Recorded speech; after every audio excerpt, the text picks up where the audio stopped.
Sounds great. Thank you, Amy. Good afternoon, everyone. My name is Dawn Miller. I am with the Division of Behavioral Health, which is part of the Healthcare Authority. And I would like to welcome you to the May 10th Supervisor Learning Collaborative, which is hosted by the DBHR through the Healthcare Authority. And I'm just excited, as always, to listen to what Amy has to say because she does such a marvelous job. You'll have several opportunities to ask questions and interact. And do please ask questions and interact. And we'd like to remind you that the slides and a link to the recording will be available when the follow-up email is sent. Thank you for your patience with a little bit of the technical thing we've that evidently some of you have had going on, or at least one. And I'm turning it over to Amy. Thank you so much, Dawn. I always love being present with the Washington State providers and supported employment providers and supervisors. Today is another great opportunity for us to collaborate on enhancing supervision and service outcomes and staff competencies. So thank you for having me. If you can, go ahead and just give a brief greeting in the chat box. That way you guys get acclimated to the chat feature for today's session. You can just state who you are and where you're from so we can get a little acquainted as we begin our session for today. The chat feature is located at the bottom of your screen, and you'll see at the bottom of your screen a menu bar. There should be a chat icon next to Q&A.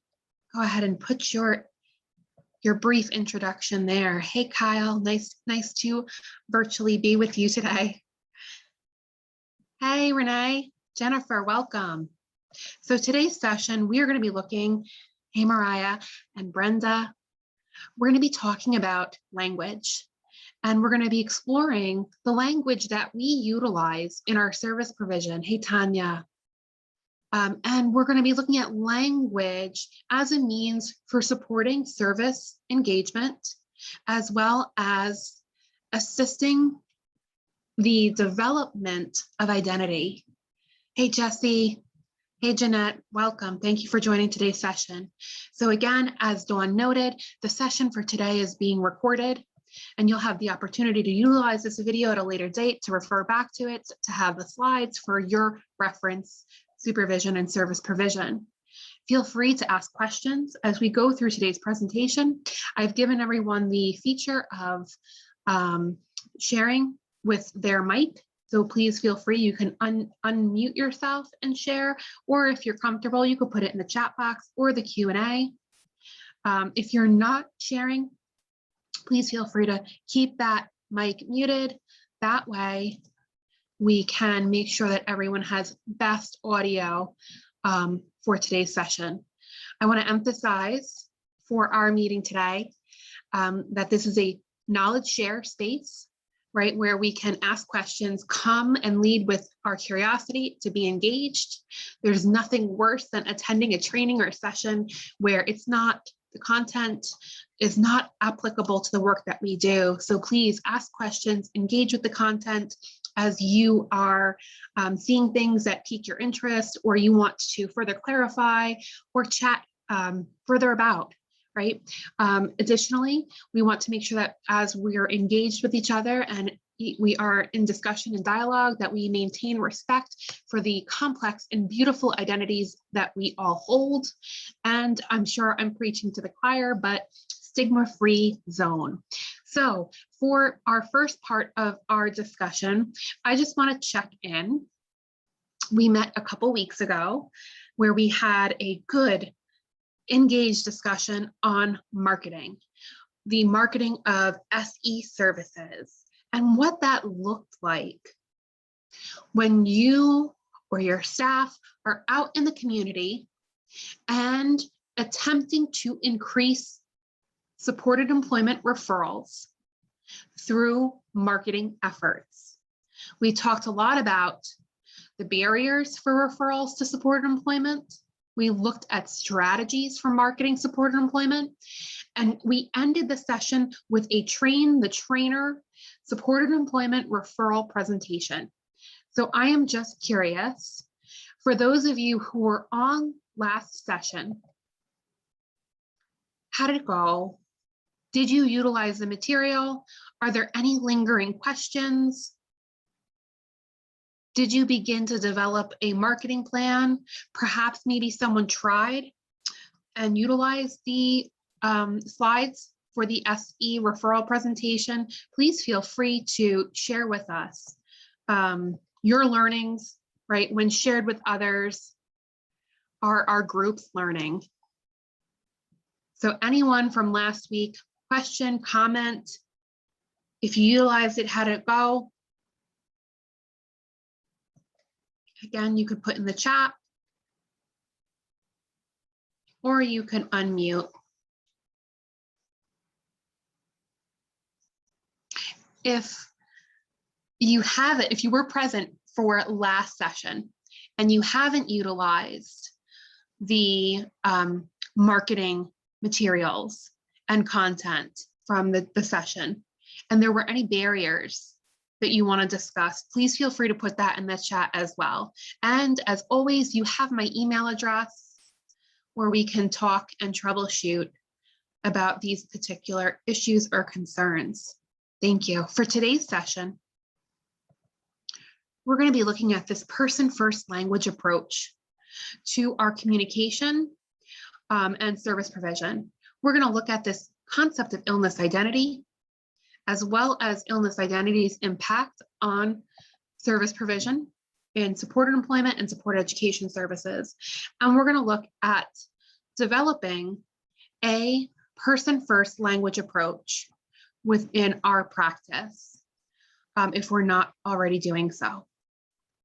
And so to kind of get us thinking about this topic, I would like for you guys to consider a situation when you are making a change, right? It could be any type of change. If you think about the 4 life domains: living, learning, working, social, think about a time you made a change in one of those life domains, or you were moving towards a goal. And I want you to recall when you were making that change and you were talking about that change, if there was a person who had made following statements: you're not ready for that. Oh, Amy, that's too stressful, right? There's too much on your plate, Amy. You're too symptomatic right now. Your health is not quite there to take this on. I don't think you're stable enough, right? Any other utterances similar to these here? Maybe this was a parent, a friend, a family member, a supervisor. And I'd like for you, as you're considering this exchange, you don't have to share in the chat what they said, but I'd like for you to share, how did this exchange make you feel? Hearing from our support network, you can't. You won't be successful, right? What were the feelings that left you with? Go ahead and share that in the chat. We got some things coming in. It changed the course of my life. Wow. Okay. Thank you for sharing that. That's very profound. And it speaks to the impact, the significant impact of words and language, and how they can really affect our decisions and our change process. Thank you for sharing that. Feels defeated. Yes, Dawn. Yeah, we have a sense of lower self-efficacy, right? What's the point, right? It was degrading, and still not regret doing it. Still regret not doing it. Yes, yeah. It kind of strips us of our dignity or maybe that autonomy, right? It does feel a little degrading, and we may walk away with those regrets. Tammy, my self-esteem. Yes, Tammy, thank you for sharing that. It impacts how we view ourselves, how we perceive ourselves, what we can or cannot achieve. We start to question, right? We may have felt confident prior to, and then we share these notions or our change talk or our goals with other people, and that creeps into our self-esteem. Feeling like a failure, Brenda. And what you say here, wow, this is profound. I began to live up to this label. There's studies on this, right? There's a lot of studies on this. When we are internalizing external comments, it impacts our feelings, our thoughts, and ultimately our behaviors. So if someone says you can't achieve and we start to internalize that, right? How does that impact our behaviors? Yeah, that's a common theme. It made me reconsider if this change was right for me. Yes, Kimmy, thank you for sharing. Yeah, you're now thinking twice. You're second guessing yourself. You don't feel as confident. Or you may start to look at others' perspectives as more knowledgeable than your own, right? We see from Sarah, I had a boss say to me regarding going to school while working full-time, I don't think you'll be able to handle the load. At first you felt offended, but then it motivated you to prove that person wrong. Yeah, thank you so much for sharing that, Sarah. I'm sorry to hear about this experience and how this individual may have perceived your ability. And it sounds like this was impactful for you in a positive way in terms of it fueled you, right? It gave you that push. And I'm happy to hear that it went that way. Oftentimes we don't see that. From Holly, second guessing my abilities and skills. Yeah, you start to question yourself. Can I actually do this? Maybe they know something I don't. Deborah, I changed my major because I was tired of fighting with my advisor, and part of me still feels like I failed. Yes.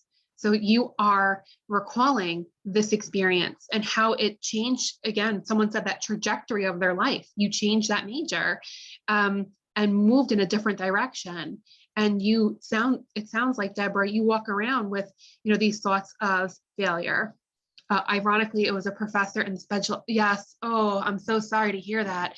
That is scary. And then we see from Jeanette, in one situation, I proved my supervisor wrong, felt empowering. In another situation, I left the position I was in.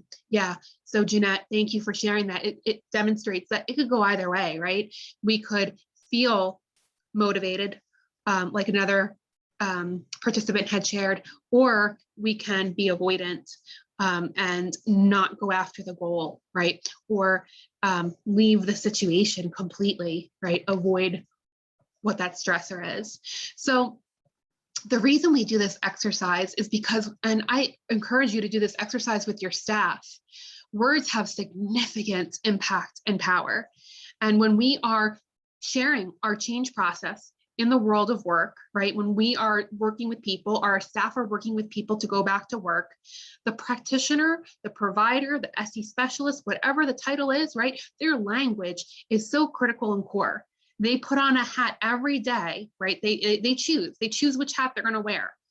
One that's going to uplift and encourage and support and hold hope, or it's that other hat that we just talked about, where we demoralize, right? We criticize, we negate the strengths, where we make them second guess their abilities. And so as we go through today, I would like for you to think about how language facilitates engagement in employment and education services. It enhances rehabilitation service provision. It can support positive identity development. We talked about this negative identity development in the last exercise, but when we've had opportunities to hear people say, you can, you will, I'll help you, that fosters that positive identity development.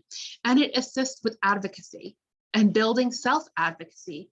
Language is a primary means of expressing our beliefs and our thoughts. As a practitioner, we convey hope or lack thereof through our language. It sends a message, our language, to people we serve about themselves, and it signals our philosophical approach to services, whether we are psychiatric rehabilitation oriented, that people can learn, grow, or recover, or that people don't have those opportunities and options, that a mental health diagnosis is a death sentence, right? That they cannot achieve employment or education or those really meaningful social determinants of health. Our words as a practitioner build or break self-efficacy and can foster or discourage that autonomy and that dignity. We don't want to bathe people in language that creates internalized stigma and permanent, long-lasting identities of illness or decreased self-efficacy, right? Hope and the belief that enhancing those social determinants of health, employment, and education is possible is articulated and solidified through what we say, what our staff say, what they think, and more importantly, what they do. So consider throughout today's session, not only the use of person-first language, but your articulation of these following, and I mean, they're very ableist phrases. And sadly, much of the language that we use in rehab services, when we think about it, are antiquated relics of the medical or even moral models of health conditions, including mental health conditions. The terms associated with mental health conditions in psychiatric rehabilitation or psychiatric disability, right? Their definitions, everything, the connotations associated with them was developed during the time of moral and medical model approach to health conditions, to mental health conditions, and disability, right? So the moral model of mental health conditions views that health condition as a result of impurity, of sin, the mark of evil, or being in a state of being cursed. While the medical model categorizes health conditions as being deficient, defective, or inherently broken, right? When we think about disability language, mental health language, it's only been utilized recently to denote this aspect of culture. For the most part, disability, mental health conditions, they've been used as either synonym for inability or as a reference to legally imposed limitations on rights and powers, right? Think about SSI or SSDI. Disability language, mental health language has been an amalgam of symptoms, diagnosis, labels originating during these models and paradigms. These terms convey defectiveness, incompetency, inability, disparity, guilt, blame, or shame. And they've been used more recently, within the last century as slurs or pejoratives, ways to insult people, strip them of their humanity, and it was a means of conveying and sustaining otherness. So the other, or otherness, was coined by Simone de Beauvoir, and on the simplest level, otherness, right, is sustained through language. Otherness supports the systemic inequity and injustices that people with mental health conditions in the public service sector may experience, right, through cultural marginalization, devaluation, right? It diverts that power and privilege to a select group. Otherness has been utilized to historically dehumanize people with health conditions, with disabilities, or with mental health conditions through language. The following are interrelated dimensions to this perspective of otherness. The other can be objectified, right? Or is objectified as a mere object, inability or refusal to consider the other as a subject, part of a community, or even their humanity. The other is not like us, right? Inability to see similarity or continuity. The other is just like us. Inability or refusal to see differences and discontinuity. We also see this simplification, inability or refusal to see changes through time, or inability to see differences among members of the other group. We also see this component of being passive, right? The other is passive and receptive and lacks agency. So when we look at this particular type of language and all the things, right, the perspectives associated with it, what that really starts to build is illness identity. And you saw that very simply in the exercise that we did, how easily language, ableist language, right? You can't, you're not stable, you're not ready, inability, deficient, right? Starts to build this small sliver of self-doubt. And when that is sustained through multiple interactions, through various relationships, especially relationships where there's a hierarchical difference, practitioner, provider, right? Illness identity starts to creep in. When people diagnosed with a mental health condition experience symptoms and interpret their experiences of having a health condition, they assign meaning, right? They assign meaning to that experience, and that impacts hope and self-esteem. That's one component of this model by Philip Janos, Dr. Janos. Second, the internalization of these meanings can infect personal constructs of illness and damage hope and self-esteem. So this is something that we kind of have to have on our radar as supervisors, with practitioners that we are overseeing in their clinical services. What language are they using? Is it building illness identity? Because that is very, very hard after time, right? After continued exposure, it's very hard to undo that damage. In fact, many of the people that you might be working with now, if you're providing service, or the people that your staff are working with now, if they've had exposure to these types of interactions, you're probably trying to see them through mitigating illness identity, right? Of reducing that illness identity, that diminished self-efficacy. And so you want to think, does the individual accept and internalize stigmatizing beliefs leading to a loss of previous identities? So such as worker or student or parent, right? These are all identities that could be diminished because of language. Or does the individual come to believe that their mental health condition represents a challenge that can be supported, assisted, overcome, thereby leaving hope and self-esteem intact? Pat Corrigan is also a leading expert, like Dr. Janos, in this model of illness identity. And Corrigan writes that devaluation, shame, secrecy, and withdrawal are triggered by applying negative stereotypes to ourselves, right? So I want to check in with everyone here. How does illness identity impact vocational service engagement? Does it? Does it not? What do we think? Can we think about people that we're working with that may exhibit some of these effects, the side effects of illness identity? And what does that look like? Share in the chat, or you can go ahead and unmute. Okay, we have, I so agree. For example, as an advocate, I live with cancer. Thank you for sharing that with the group today. I'm not a victim, even at stage 4. I'm a survivor. Yes, thank you, of complex trauma. But saying these things or having us list out all our disabilities does not support that equity, right? It doesn't support that equity. There are so many that tell you to stop trying, promoting, not worrying about things. Thank you. We tell too many people to stop, can make you sick. Yes.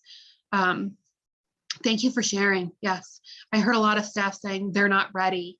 Yes, Jennifer, that can be something that comes up frequently in conversations where we might be talking about service and service provision, and arbitrarily we hear, you know, they're not capable, they're not ready to go on to this next phase. And that's quite concerning. And as supervisors, that should be a red flag. When you hear that from staff, that should be a red flag, because then they are in a model, right? When we look at IPS, right, the eligibility criteria is a stated goal of wanting to work. And so what eligibility criteria are staff implementing that are not in fidelity to IPS, that are contrary to the research, right? When we make people jump through hoops, when they're saying, I want to go back to work, and we say, you're not ready, do this, that, and this first, we know through research that's not effective. They may not get that job because we are not capitalizing on their motivation and their commitment. We're asking them to demonstrate arbitrary things before they get to the meat and potatoes of their goal. I always say, and I'm sure you hear this as well, certain things do not transfer over to demonstrating work readiness, right? A lot of things don't transfer over into work readiness. Attending a partial care program or a hospitalization program does not, right, translate into being ready to attend work. So I think that's important. When we hear those red flags in our supervision, dig a little deeper. What does that mean? Can you share with me what you're assessing for this particular person? How is it compatible with our IPS fidelity? How is it not? What could we do different moving forward? We also see, let's see, to the not ready. Yes, Jennifer, I love that, all caps, yes. To the not ready, I feel like the stretch seems to help until a goal could be made. I'm thinking about this. Is this a good thought? I'm a little confused with your question there. So I would just say that sometimes when my team members are really focused in on the challenges that we're facing, we're starting to connect on small stretches in order to develop a goal. And I'm just not sure that's the best way yet. And any feedback from the group is totally welcome. Thank you. Thank you so much for clarifying. So it sounds like staff are in problem solving mode, trying to get all of these pieces in place and barriers resolved. And that sounds like it might take up a good amount of time. And it depends on what type of barriers you're trying to resolve and how are they core and critical to reaching the goal. Let me give you an example. If the barrier is they don't have transportation to work, right? That's something that needs to get resolved before they get a job, right? We have to think about looking at accessing public transportation. There are services that are across the country where you can sign up for a free vehicle, right? To be allocated to you for such things, right? So that might be something that you're looking at, accessing transportation through relatives or friends, right? You might have to look at that barrier a little bit more.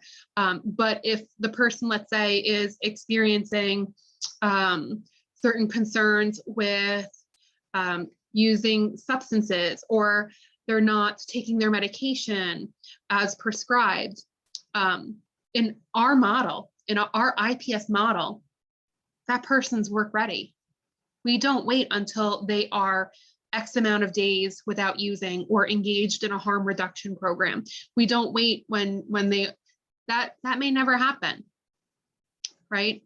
If you think about times when we have obtained employment, can you imagine if someone said to you, well, Amy, you can't work at Rutgers until all of these things in your life are situated. All of these stressors are resolved. All of these barriers are worked out, because I don't think you're ready to work at Rutgers until all of these things are resolved. Right? If we flip it and think about it in terms of someone saying that to us, we see the absurdity of it. But for some reason, we justify this as normal practice when we are providing service. So thank you. I don't know if that was helpful and answered your question. Please let me know. It certainly does. That's why only 3% of the people nationally transition from SSI to working. Yes, it's very low, very, very low. If they're seeking services, they are ready. Yes, yes, yes. If they're coming in with a stated employment goal, they are ready. I love how everyone is so very knowledgeable about IPS.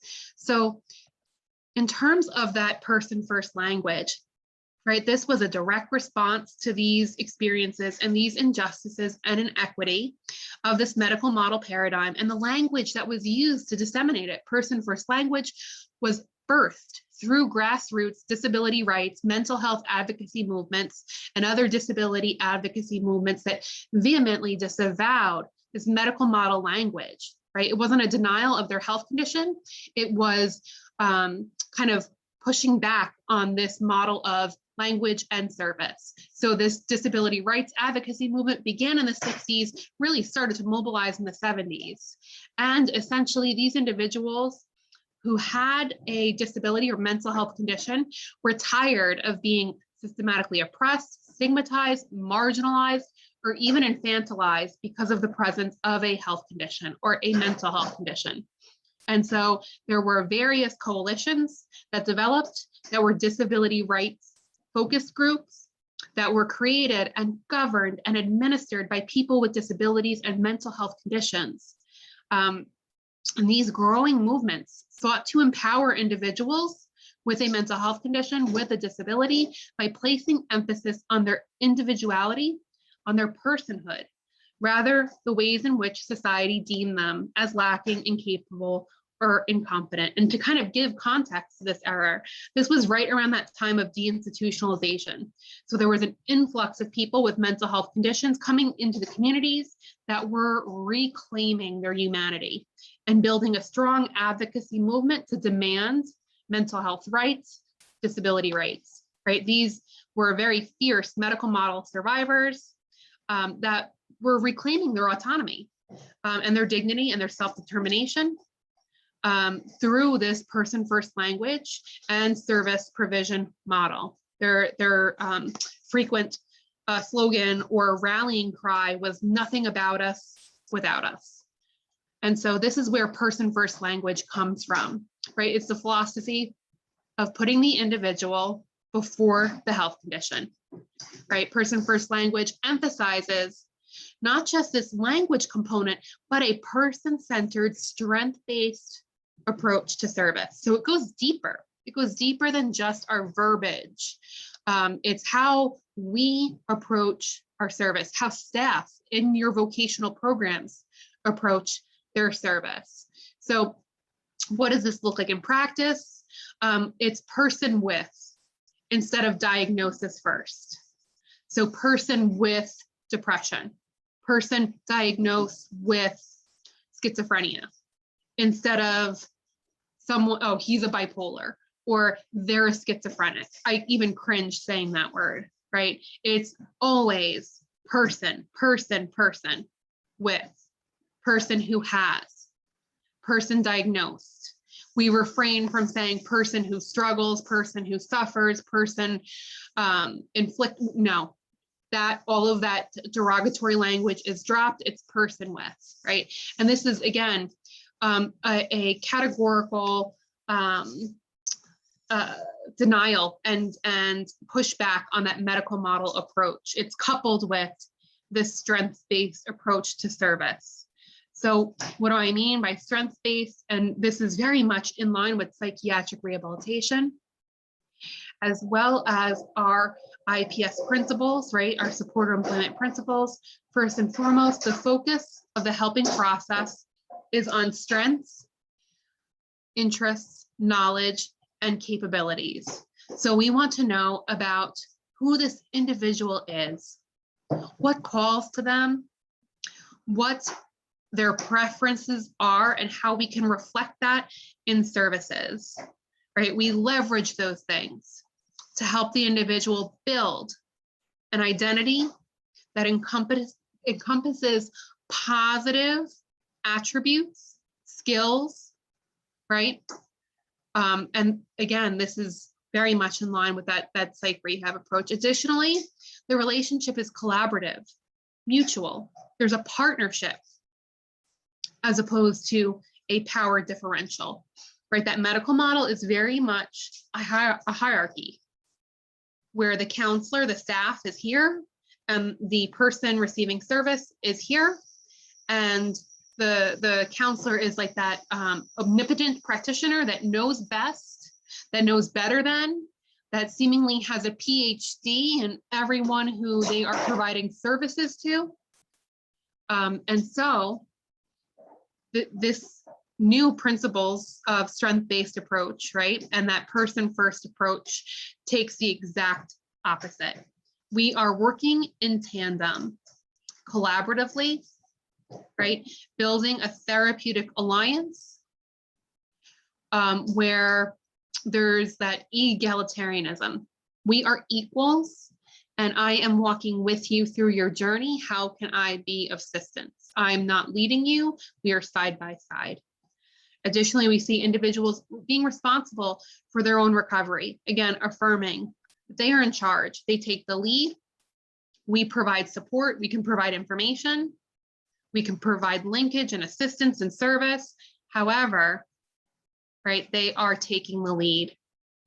The emphasis that everyone has a capacity to learn and grow and change, moving forward in their journey of recovery, instead of viewing people as stuck or incapable of learning, or that infantilization, right, where we take on a paternalistic relationship.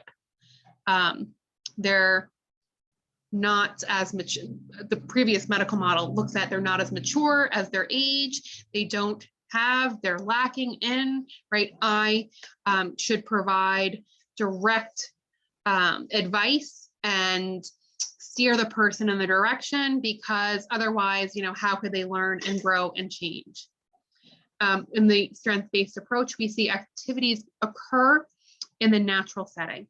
And so that means the community, right?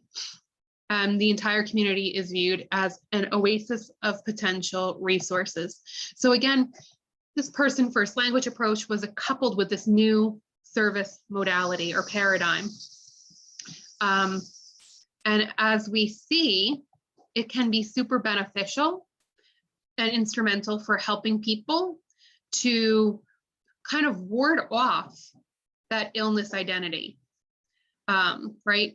When we are working from this career service model, that can help individuals participating in services to move away from a deficit identity, an illness identity, building their self-efficacy, their dignity and respect. And this assists with that engagement piece.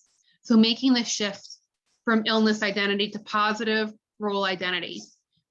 First and foremost, you want your staff to be aware of the language they use, right? What is your process in kind of getting a feel for practitioners that you supervise and the language they use? How do you now kind of informally assess that? What does that look like? Can you share? Because this is kind of a hard thing to do if you're not in the field with the person. So how do you assess for this approach to language? How do you assess as a supervisor for whether or not their services are from this strength-based approach versus medical model? What does that look like for the various supervisors on the call today? Go ahead and share in the chat, or you can unmute. Feel free. What does that look like?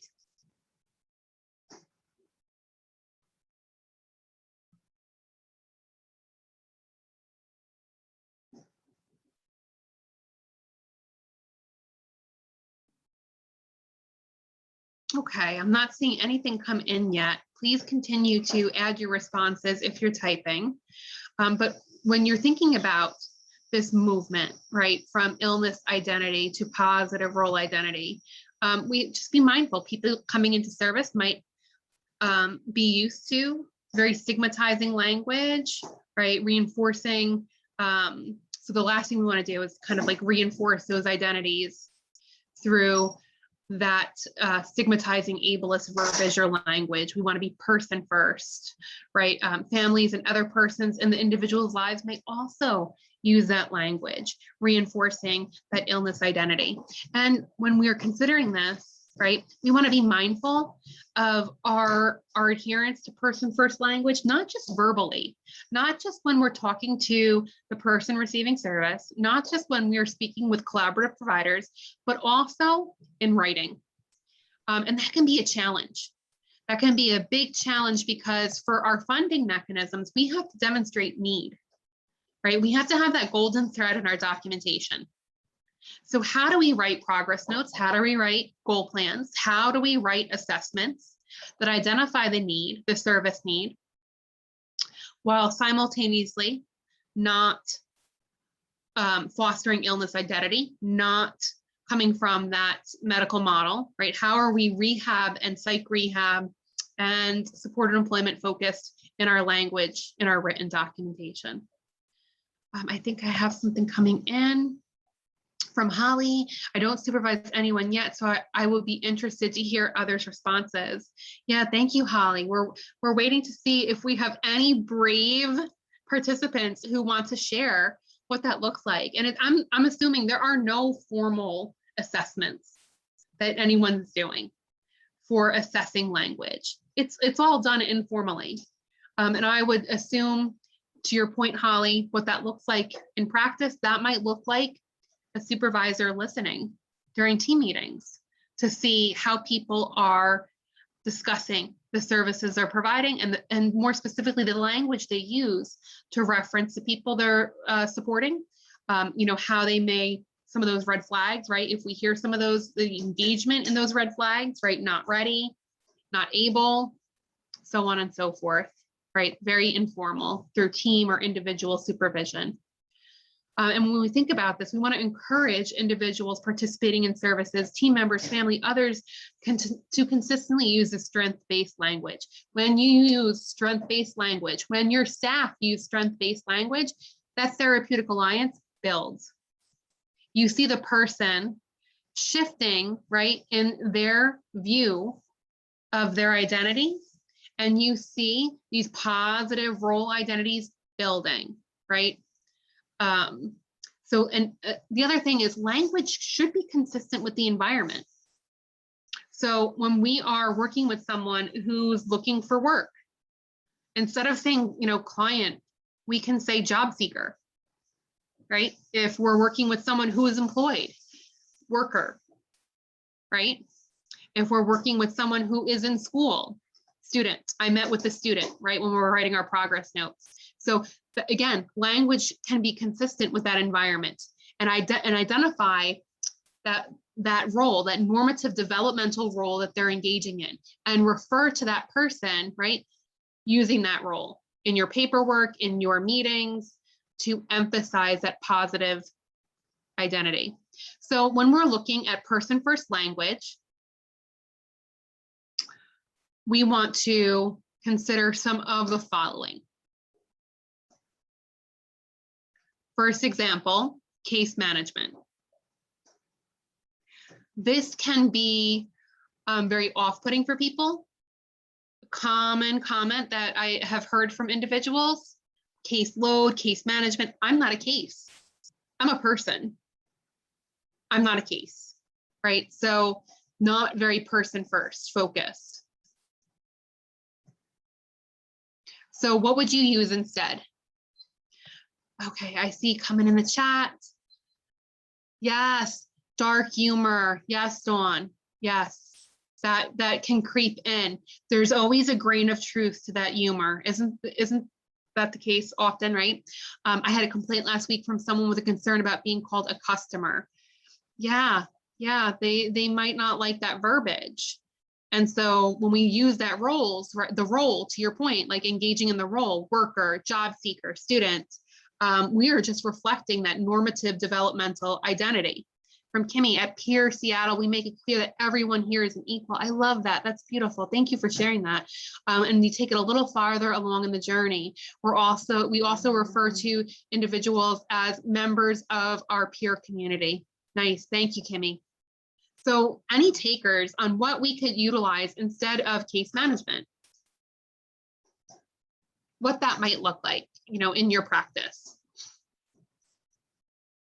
Instead of case management, we can use terms like service coordination. What are our thoughts? Instead of managing cases, we are coordinating services. Person-first approach takes that stigmatization or that potential offensive assumption out of the verbiage. Compliance.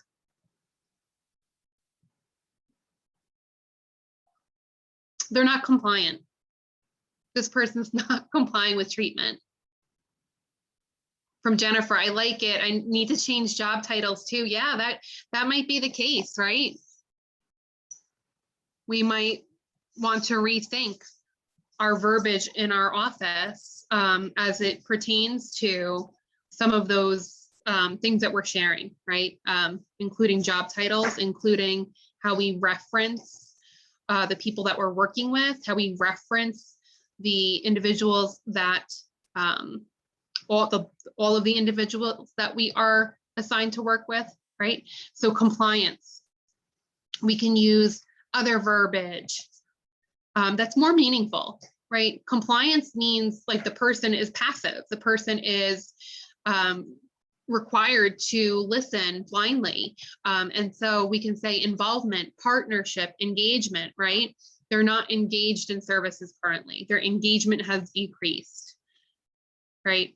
I'm building partnership at this point in time. I'm collaborating to build partnership. A different way to look at it. Consumer or client. Any takers on examples of how to rephrase consumer or client? Again, this is not just for the sake of switching up our verbiage. This is directly tied into engagement, right? When we modify potentially discriminatory, stigmatizing, illness identity forming verbiage, we build engagement. So when your staff switch up their approach, right, it is ultimately going to lead to better therapeutic alliance, which we see across the board, regardless of treatment modality. When there's a stronger therapeutic alliance, people are more satisfied with service and they're more likely to achieve their recovery goals. Person, individual, yes, Dawn, beautiful. Participant, yeah. Use a person's name at least once. Perfect, yeah. Use their name, right? So we have a lot of great suggestions and we can go back to that role, worker, student, job seeker, person, Amy, right? We can drop the consumer, the client, never those, never patient. Deficit focus. Instead of deficit focus, what do we think? Skills focused. That's key, that's core, that's critical. Instead of negative or judgmental, we want that hope and optimism. So as we... Oh, can you go back one slide? Yeah, of course. Sorry, that was so rude. No. I'm happy to go back so you can get what you need from that. So think about, as we wind down our session for today, think about the language utilized at your agency, at your department, within your program. And consider what types of language do you hear in your organization? Is this language person first or strength-based? Yes, no? If not, how would you reframe it or restate it so that it is? Additionally, how might language used within your organization impact individuals participating in services? So you can go ahead and put those in the chat. What type of language do you hear? Is it person first and strength-based? Right? And how might this language impact a person's participation in service?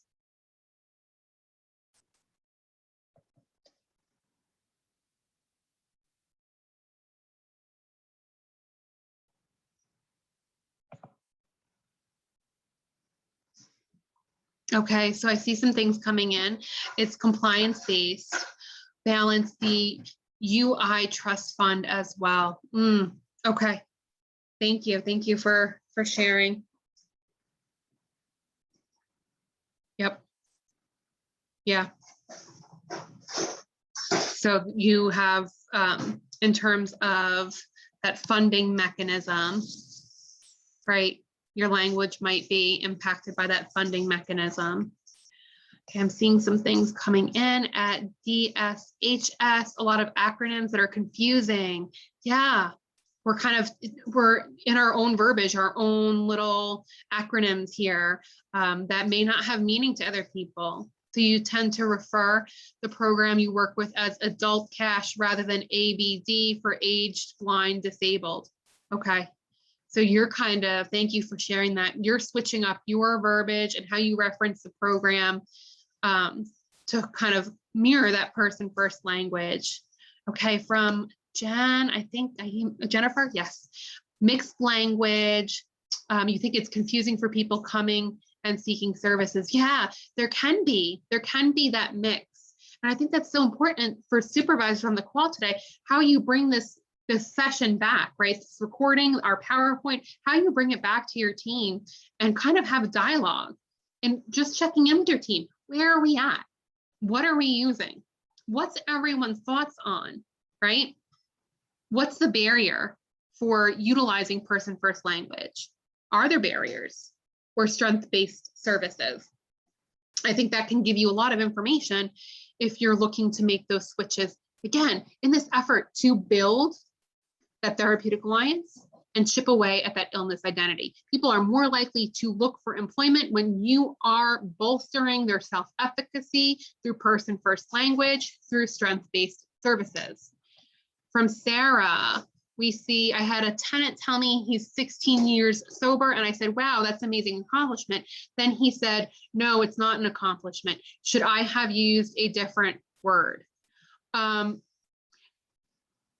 Different word meaning like, that's an amazing accomplishment.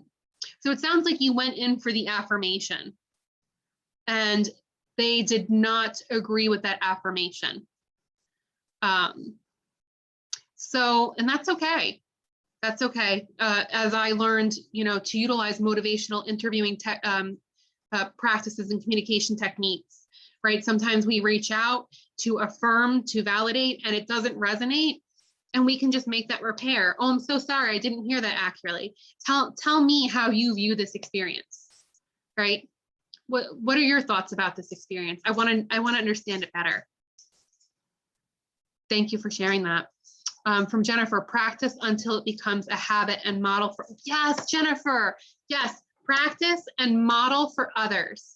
As a supervisor, what we do, how people are constantly observing us, our statements, our thoughts, our behaviors, right? That impacts the culture, our work culture, right? We have a large part in building that work culture.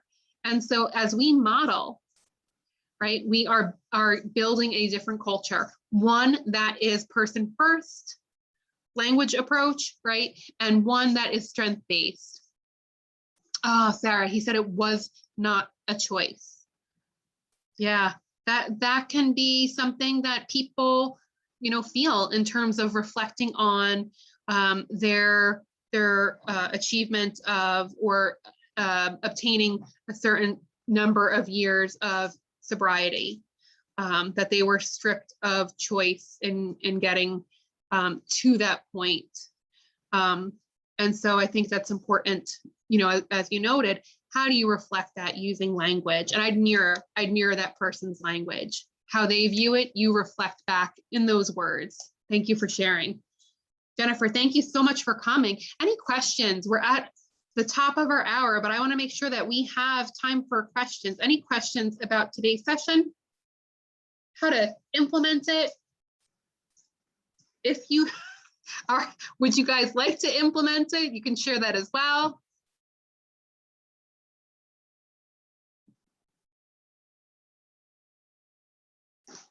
As always, thank you so very much for coming to today's session, for being present and engaged and sharing so much about your experiences in service provision as supervisors, sharing a little bit of your practice. I really always, I enjoy our time together and our discussions. Amy, if I may, also to kind of wrap up from the DBHR end. Oh, yes. And I should have set up when we first talked about taking about a minute at the end of things. We have about that. So I wanted to thank everybody too for being such a good audience and asking so many wonderful questions or making good comments. We appreciate your time and attendance. My name once again is Dawn Miller with the DBHR Healthcare Authority. And this has been the Supervisor Learning Collaborative, which is hosted by the DBHR. The slides will go out as well as the recording as soon as is possible. Don't forget to check out our Foundational Community Supports newsletter for upcoming, wow, I can't talk, sorry about that, training opportunities.